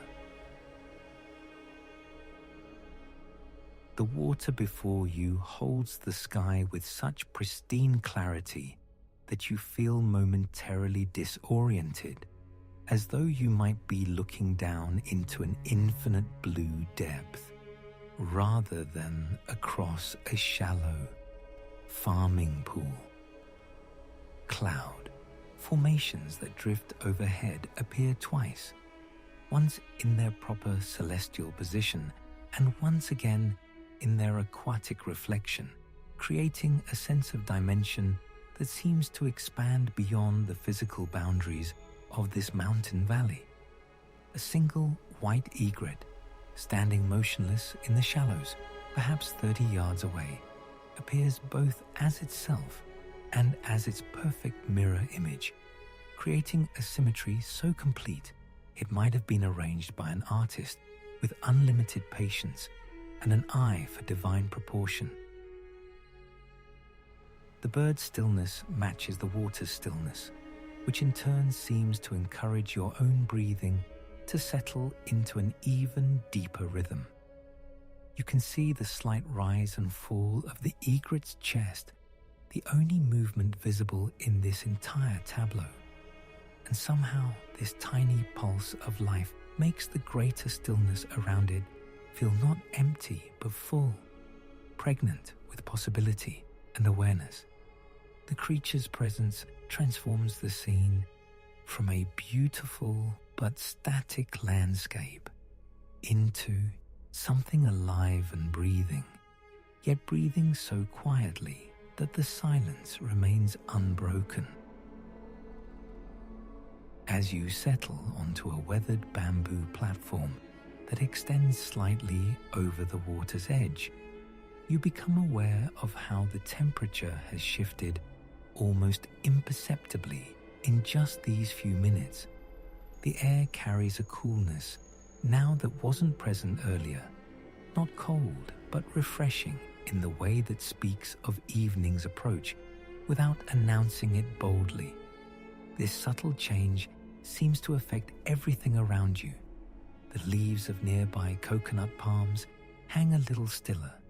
The insects modify their songs to softer, more contemplative tones, and even the quality of light begins its slow transformation from the clear brightness of afternoon towards something more golden and forgiving. Your legs dangle slightly over the platform's edge, and you can feel the wood warming your skin with the day's accumulated sunshine, even as the air begins its gentle cooling. The contrast creates a perfect balance of sensation, neither too warm nor too cool, but existing in that sweet spot where physical comfort allows consciousness to expand beyond the immediate needs of the body. This is the temperature of contentment, if such a thing can be measured, the atmospheric equivalent of a perfectly brewed cup of tea, or the ideal weight of blankets on a quiet morning. The first hints of gold begin to touch the water's surface as the sun continues its descent toward the mountain ridges that frame this valley. These aren't the dramatic golden rays that will come later, but rather something more subtle, a gentle warming of the light that makes the sky's reflection in the still pools glow as though lit from within by some benevolent underwater sun. The effect is so gradual that you find yourself uncertain exactly when it began, much like the way sleep approaches consciousness, or the way morning slowly wins its gentle battle against night. Each terrace pool captures this light differently, creating a series of mirrors that range from nearly silver to the faintest butter yellow, depending on their angle to the sky and the depth of water they hold.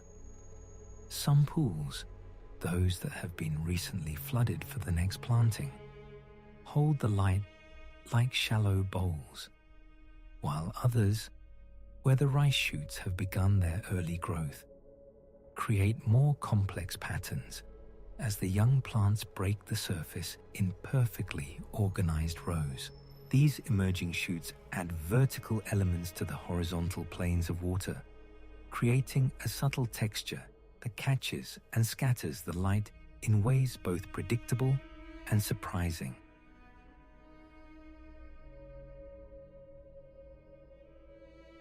The silence here has layers, you begin to realize, much like the terraces themselves. On the surface lies the immediate quiet, the absence of human voices, car engines, or other intrusions from the modern world. Beneath this sits the soft soundtrack of evening insects beginning their twilight conversations. Sounds so gentle and rhythmic, they enhance rather than disturb the sense of peace. Deeper still runs the almost inaudible whisper of air moving across water, a sound so subtle it might be imagined, except for the way it seems to resonate in your chest, creating a sympathetic vibration that matches your own breathing. And at the foundation of it all lies something that might not be a sound at all, but rather the audible presence of space itself. The way valleys hold silence, the way mountains create echoes of quiet that reverberate long after any actual sound has faded.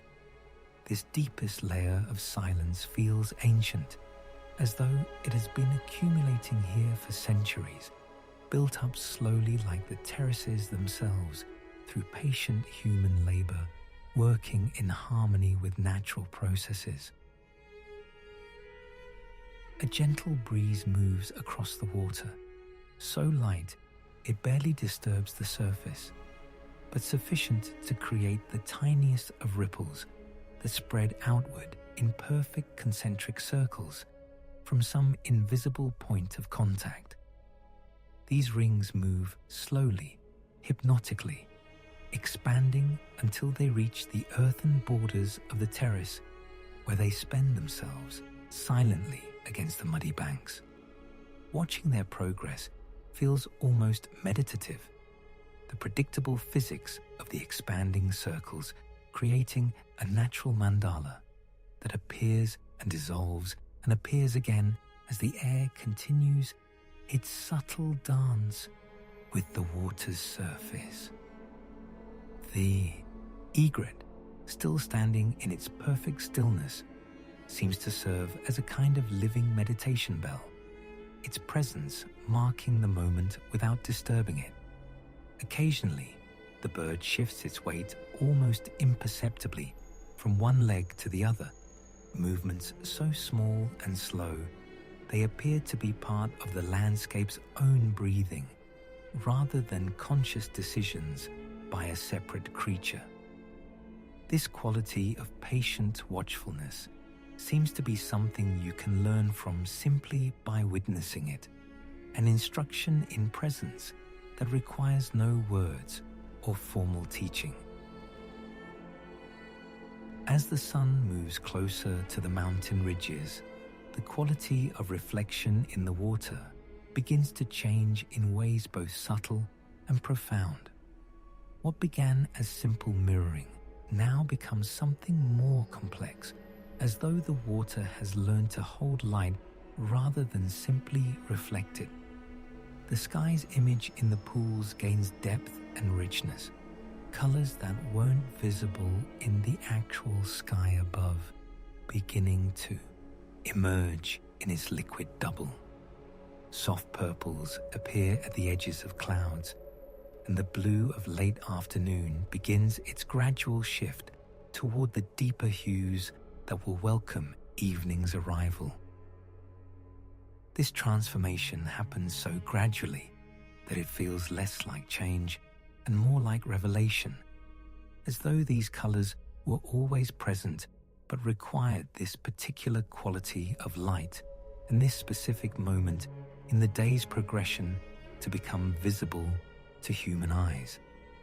The experience creates a sense of privilege, of being present for something that happens daily but is nonetheless rare in its beauty, like being the sole audience member for a concert performed by masters at the height of their artistic powers. Your own reflection begins to appear in the water as the light continues to shift. At first, just a shadow and suggestion, but gradually gaining clarity until you can see yourself looking back from the liquid surface. This mirrored self appears more peaceful than expected, as though the water has absorbed some quality from the surrounding landscape and transferred it to your image. The face looking back seems to belong to someone who has always lived in this valley, someone for whom this evening ritual of watching sunset reflections is as natural as breathing. The water holds not just your image, but the entire scene around you. Coconut palms, bamboo groves, the distant mountains, and the vast sky above all, captured in this single terrace pool that stretches perhaps 50 feet from edge to edge. You become part of a composition that includes everything visible in this moment, a single element in a larger masterpiece that continues to evolve with each subtle shift of light and shadow. This sense of inclusion, of belonging to something larger and more beautiful than yourself, settles into your awareness like sediment gradually finding its place at the bottom of a quiet stream. The darkness that has been approaching through whispers and gradual dimming now settles completely over the terraced valley, transforming the landscape into something entirely new.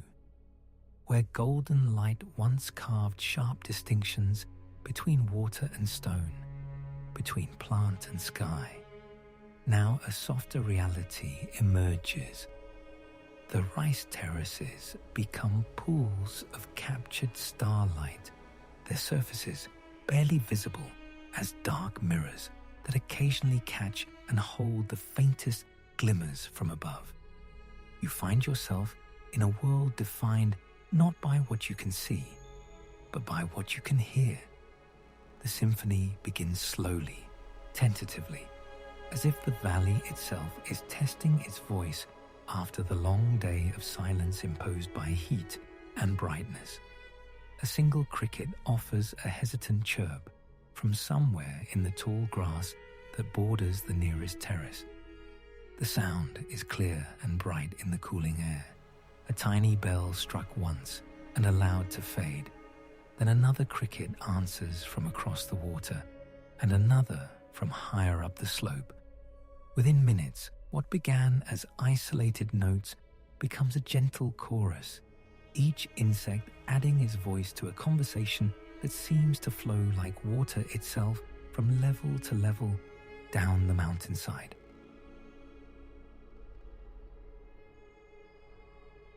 You settle more deeply into your position beside the water, feeling the stone retaining wall beneath you beginning to release the warmth it gathered during the long afternoon.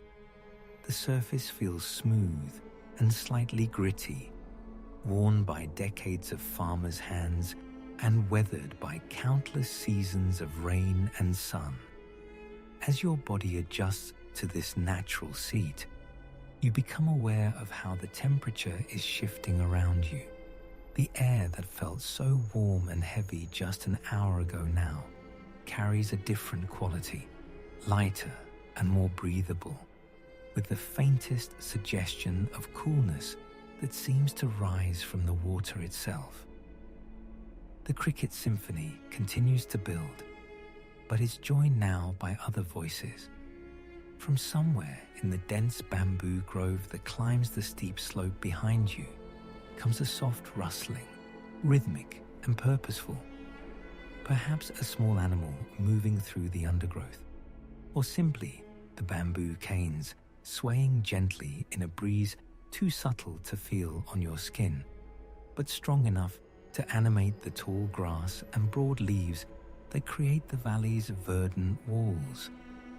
The rustling comes in waves, growing stronger for a few moments before fading again, like breathing made audible. A nightbird calls from high overhead, its voice unlike anything you hear during daylight hours.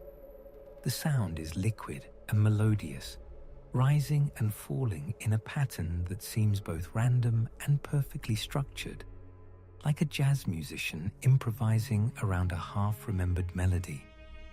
The call echoes briefly off the water and stone before dissolving into the larger soundscape. You find yourself listening for it to come again, and when it does, from a different direction this time, there's a small pleasure in recognizing its particular timbre among all the other voices of the night. The water in the terrace beside you creates its own subtle music.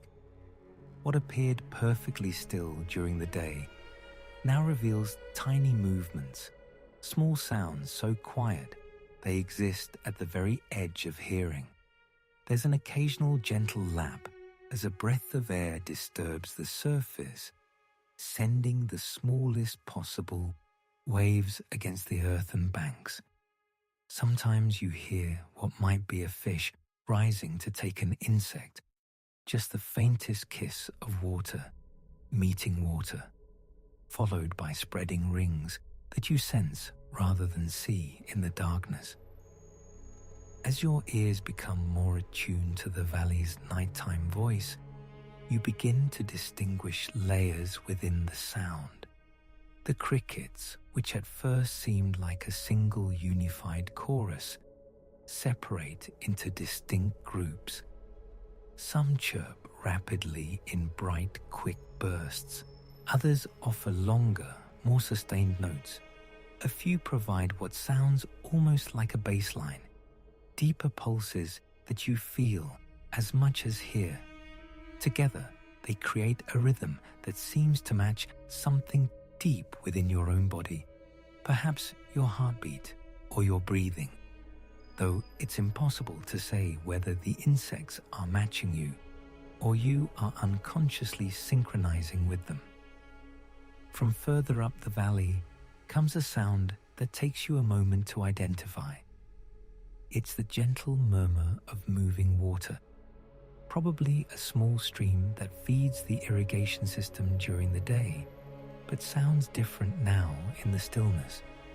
The water seems to be having a quiet conversation with the stones in its path, a soft babbling that rises and falls depending on how the night breeze carries it down through the terraced landscape.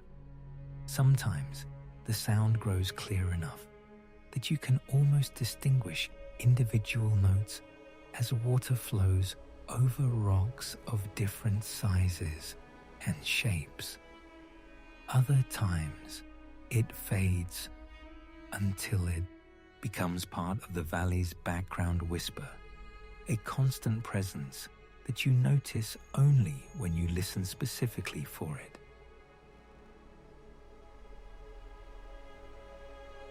The scents of the night valley are as complex as it sounds.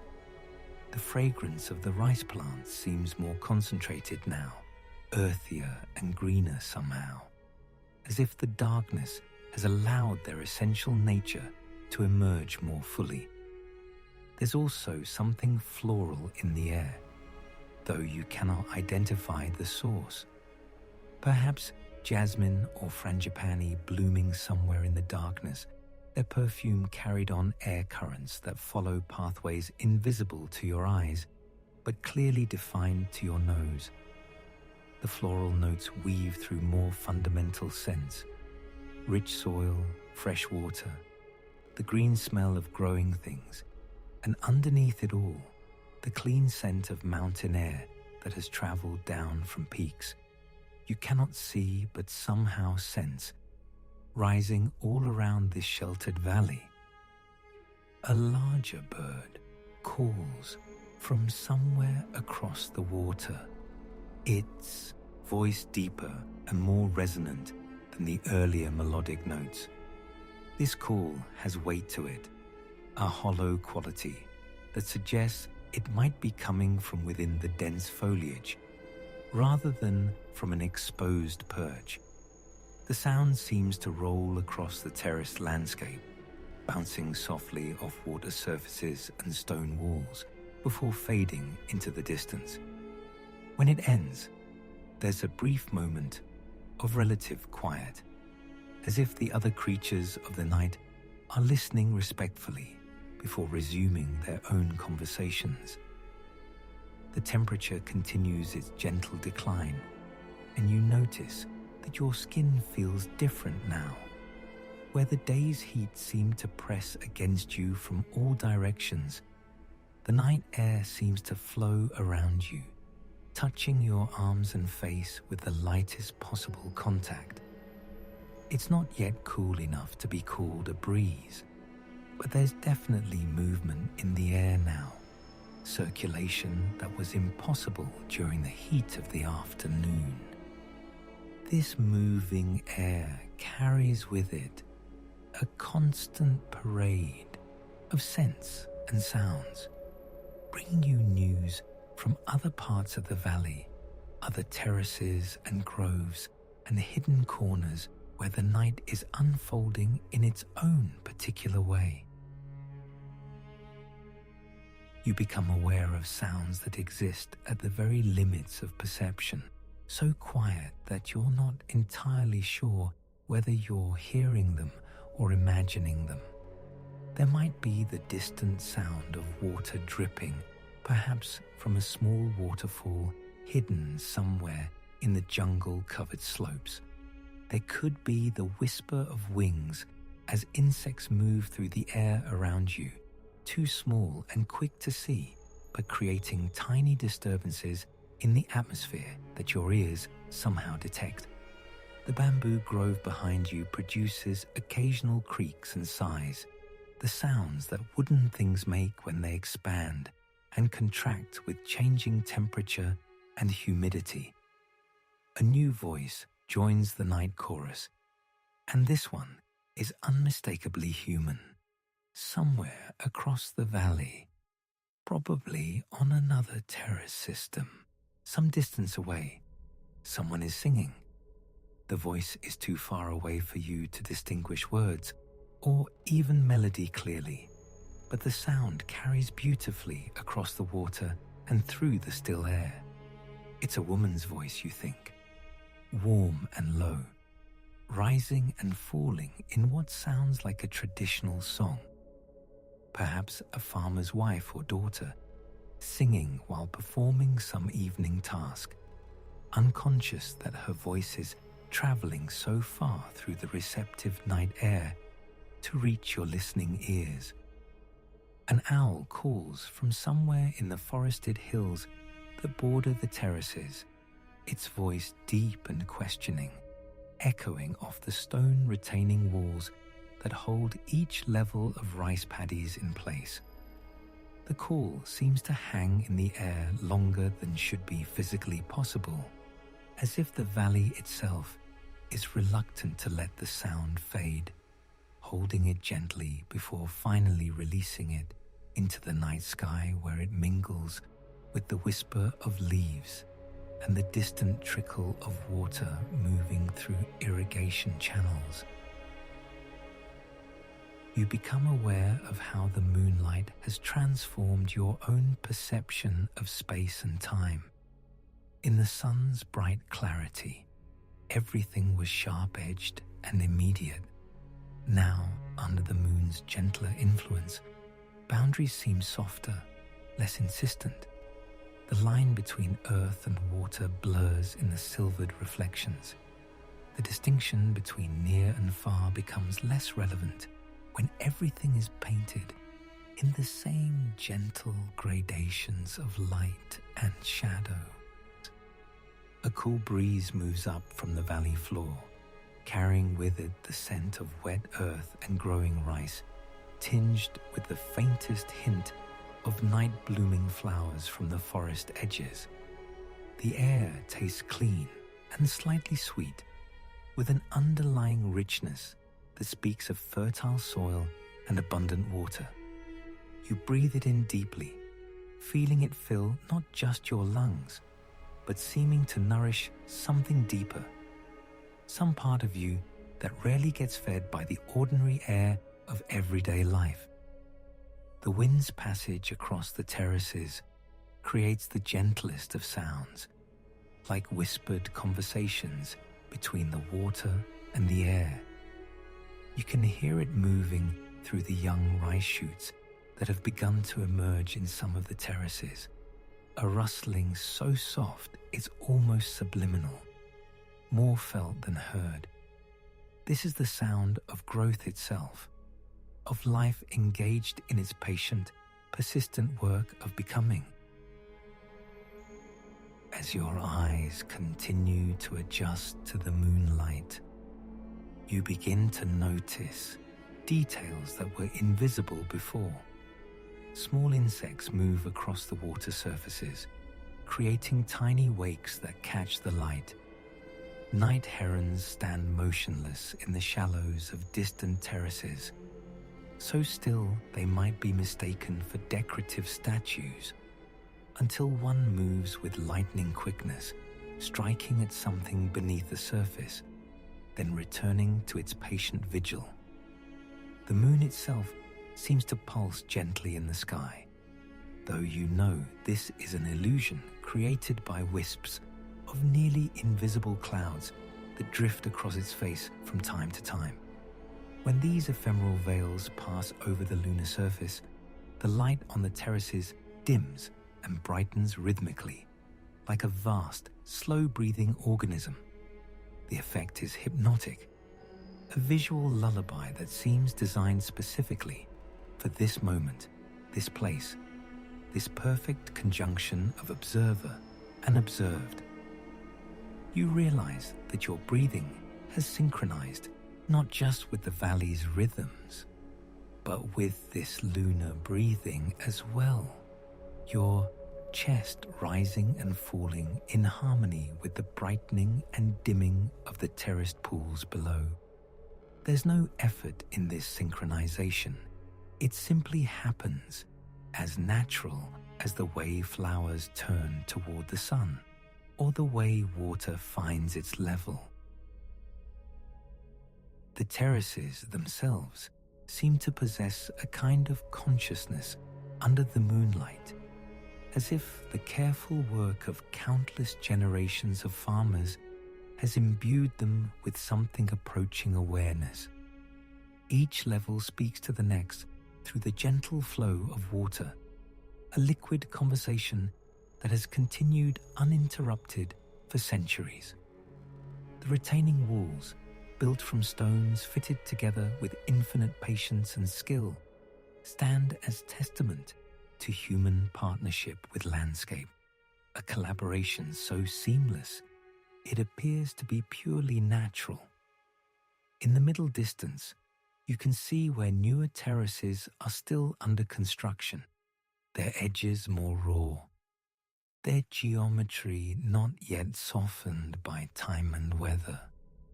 Even these newer sections seem to understand their role in the larger pattern, accepting their place in the ancient design with the patience of stones that know they have all the time in the world to weather into perfect fit.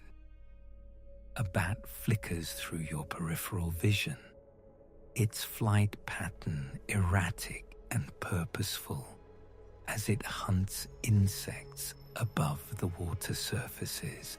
Its presence adds another layer to the night's complexity, another voice in the ongoing conversation between earth and air, water and sky, the living and the spaces between living things. The moon continues its slow arc across the star-scattered sky, and as it moves, the angles of reflection in the terraces shift subtly, creating an ever-changing display of light and shadow. What was brightly illuminated moments ago fades into gentle dimness, while other sections emerge into prominence. It's like watching a slow-motion dance performed by the landscape itself, choreographed by celestial movements and played out across the patient surface of the terraced valley. You find yourself wondering about all the nights like this one that have passed over these terraces, all the moons that have cast their light across these carefully shaped pools of water. How many people have stood where you stand now, breathing this same night air, watching this same interplay of light and reflection? The thought connects you to something larger than the immediate moment, a chain of observers stretching back through time, each drawn by the same ineffable beauty, each finding their own peace in the moon's gentle benediction upon the terraced dreams spread out below. The night deepens around you, but rather than feeling the approach of true darkness, you sense only a deepening of tranquility, a settling into the profound quiet that comes when the world releases its daylight urgency and allows itself to simply be, suspended in moonlight and the patient dreams of water-filled terraces waiting for dawn. As the moonlight continues to bathe the terraces in its silvered glow, you become aware of a subtle shift in the air around you. The stillness that has held the night so gently begins to stir with the faintest breath of change, carrying with it the promise of something soft and nurturing approaching from the distant mountains. There's a coolness now that wasn't there before, a freshness that speaks of moisture gathering in the high places where clouds rest against the peaks, preparing their gift for the patient earth below. The first whisper comes as little more than a sigh through the palm fronds above, but you feel it distinctly, that particular quality of air that precedes rain when humidity begins to gather itself into something more substantial, more purposeful. The leaves respond with the softest rustling, as if they too sense what's coming and are adjusting themselves to receive it. You breathe deeply, and the air tastes different now, cleaner and somehow thicker, carrying microscopic promises of the gentle deluge that will soon transform this peaceful night into something even more magical. Then you hear it, so soft at first that it might be mistaken for the whisper of wind through distant bamboo. But no, this is different. This is the sound of the first scattered drops finding their way to earth, touching the broad leaves of banana plants somewhere in the darkness beyond the terraces, creating the most delicate percussion imaginable. Each drop arrives like a tiny messenger, announcing the approach of countless others that follow in gentle procession from the sky. The rain begins in earnest now, though calling it rain seems almost too bold a word for something so tender, so considerate in its arrival. These are not the heavy drops of a tropical downpour, but rather the gentlest of offerings, falling with the soft consistency of a mother's touch. You can hear them landing on the water's surface in the terraces closest to you, each impact creating the tiniest of rings that spread outward in perfect circles before disappearing into the greater calm of the flooded fields. The sound builds slowly, layer upon layer, creating a symphony of the softest possible notes. There's the deeper tone of drops landing on the broader leaves, the higher pitched melody of rain meeting water, and underneath it all, the almost inaudible whisper of moisture settling into earth and stone. It's as if the night itself has learned to sing, choosing the most peaceful lullaby it knows, one composed of 10,000 gentle touches falling from the darkness above. You feel the first drops reach you, cool and surprisingly soft against your skin.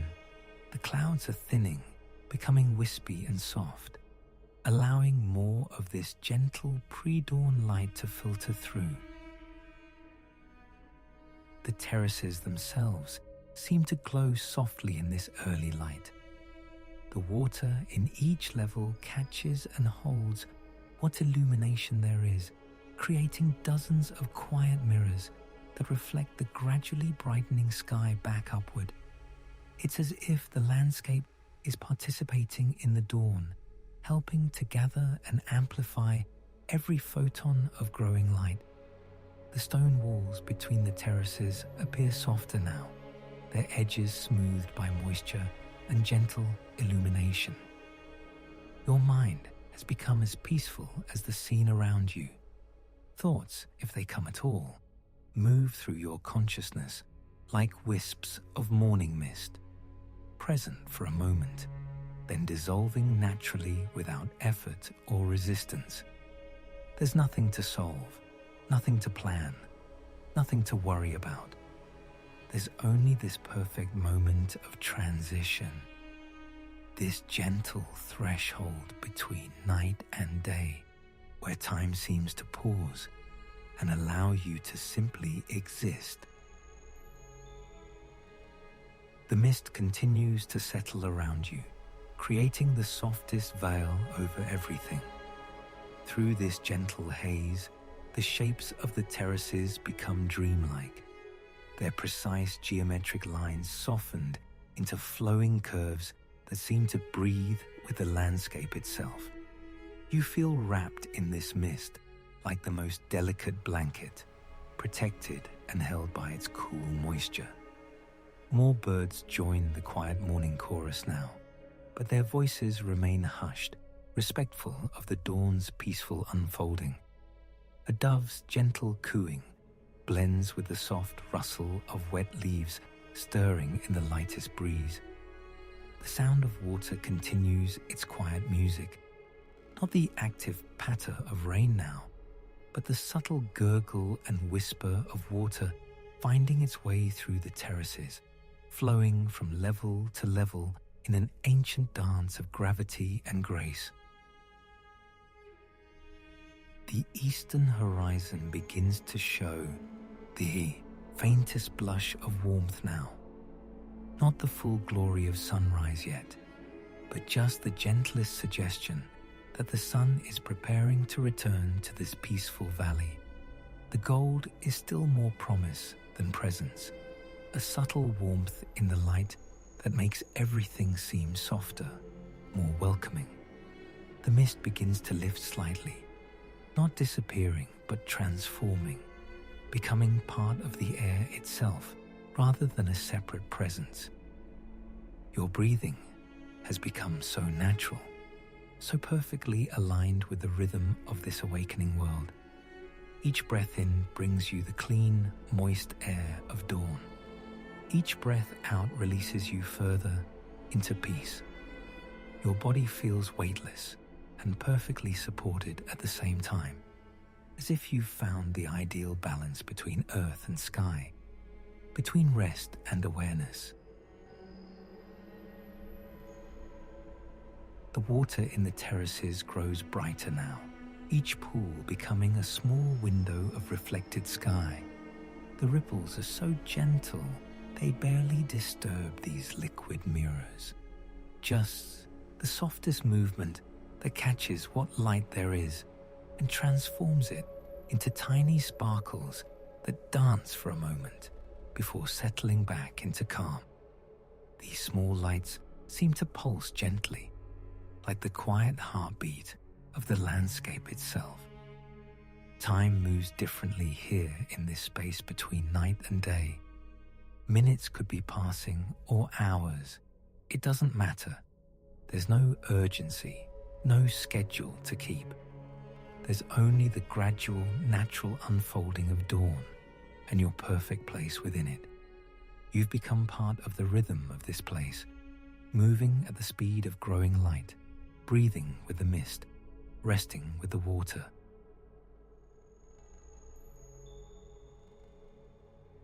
The warmth is beginning to return now, just the gentlest increase in temperature as the sun prepares to show itself. The mist responds to this subtle warmth by becoming even softer, even more ethereal. It rises in slow spirals from the water's surface, creating delicate columns of vapor that twist gracefully upward before dissolving into the brightening air. Your connection to this place feels complete now. Every sense is attuned to the terrace's peaceful awakening. The soft sounds of morning water, the clean scents of rain-washed earth, the gentle warmth beginning to touch your skin, the soft light growing behind your closed eyelids, the perfect support of the earth beneath you. All of it combines into one seamless experience of peace. The birds' voices grow slightly stronger now, but still maintain their reverent quiet. A waterbird calls from somewhere among the terraces, its voice blending with the liquid sounds around it. Insects begin to add their tiny contributions to the morning symphony. Not the busy buzz of full day, but gentle hums and soft clickings that speak of life stirring peacefully awake. The light continues its patient brightening. The sky above you shifts through shades of grey, touched with gold, each moment bringing a subtle deepening of warmth and illumination. The mist becomes luminous now, glowing softly as it catches and holds this gentle radiance. Everything around you seems to breathe with quiet anticipation of the sun's return. Your rest has become so complete, so natural. Your body has found its perfect stillness, your breath its perfect rhythm, your mind its perfect quiet. You exist in harmony with the dawn's gentle unfolding, part of the landscape's peaceful awakening.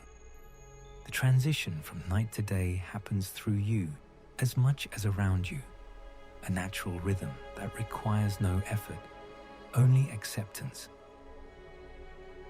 The water's voice grows even softer now, becoming more whisper than sound. The ripples in the terraces settle into the gentlest movement, surfaces becoming increasingly mirror-like as the air grows still. These reflected surfaces catch more light now, creating a soft glow that seems to emanate from within the water itself. The warmth of approaching sunrise touches your face now, just the faintest caress of sun-heated air moving through the mist. It carries with it the promise of another golden hour to come. But for now, there's only this perfect threshold moment. Not quite night, not quite day, but something entirely its own. A time of pure peace, pure rest, pure being. Your breathing slows even more, each breath deeper and more relaxed than the last. The mist seems to breathe with you, rising and settling in rhythm with your own natural cadence. Everything here moves at the pace of perfect rest, the speed of growing light, the rhythm of water finding its level. The terraces stretch away into the soft morning haze, their ancient geometry creating a pattern of peace that extends far beyond what you can see. You're part of this pattern now, woven into the quiet harmony of water and stone, mist and growing light. Your rest contributes to the landscape's tranquility, just as the landscape's peace deepens your own relaxation. Time grows even softer, even less important. The light brightens by degrees so gradual they feel like the natural rhythm of rest itself. The sounds around you become gentler still, water whispering, birds calling softly, the quiet rustle of mist moving through rice plants, heavy with moisture. Sleep approaches now like the dawn itself. Gradual, natural, inevitable. Your consciousness begins to float between waking and dreaming, held perfectly by the peace of this awakening landscape. The terraces continue their eternal cycle, water flowing, light growing, earth holding everything in perfect balance. The mist rises around you in slower spirals now, each tendril catching light and releasing it in the gentlest glow. Your rest deepens with each breath, each moment, each subtle brightening of the peaceful dawn sky. Everything grows softer now. The sounds, the light, your breathing, your awareness. The terraces hold you in their ancient peace as dawn's first light grows stronger, warmer, more golden. Sleep comes naturally, easily, like mist rising from warm water, like light growing in the eastern sky, like water finding its perfect level. Rest now, completely, peacefully, naturally.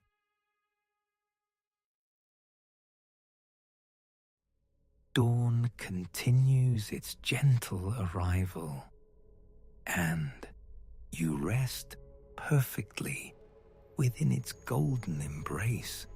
Thank you for traveling with Sleepy Travel Stories. May your dreams take you to beautiful places tonight. Sleep well, and we'll see you on the next journey.